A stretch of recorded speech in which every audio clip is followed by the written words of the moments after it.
Edith Maruet-Joule, vous êtes fondatrice et directrice du bureau d'études l'AROB et vous avez travaillé avec le conseil départemental de Gironde sur un levier pour réduire les inégalités de genre dans le milieu scolaire et ainsi sensibiliser les jeunes générations à ces questions importantes.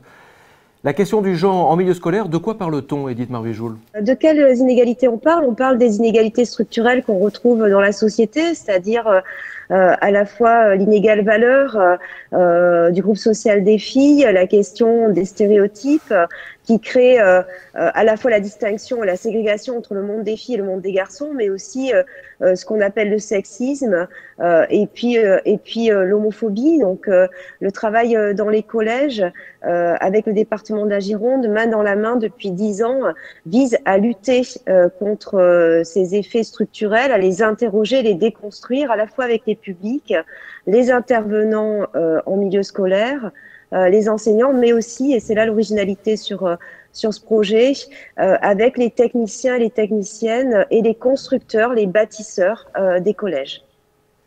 Ce travail se passe en bonne intelligence. Est-ce que tout le monde a bien compris les tenants et les aboutissants du projet? Alors, c'est un travail qui se construit. Hein, c'est d'abord un travail qui part d'un diagnostic. Hein. Moi, je suis immergée 24 heures sur 24 sur les territoires et en particulier dans l'établissement scolaire.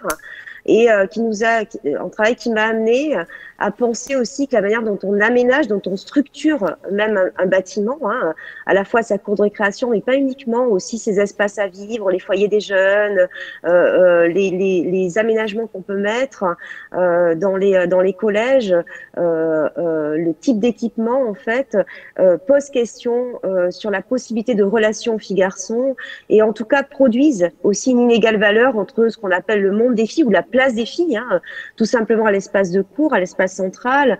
Donc nous avons travaillé avec le département de la Gironde d'abord à sensibiliser les professionnels techniques, ceux qui sont porteurs et porteuses de projets, pour qu'ils comprennent pourquoi c'était une démarche à engager avec les bâtisseurs. Puis nous avons créé ce qu'on appelle une note de préaménagement égalitaire, c'est-à-dire que quand on construit un collège, il y a plein de contraintes de surface, la manière où on situe le réfectoire, etc. Plus est ajoutée donc cette note que j'ai rédigée qui demande aux personnes qui vont répondre à l'appel d'offres de penser l'établissement, de penser les aménagements qui vont favoriser, permettre la relation entre les filles et les garçons.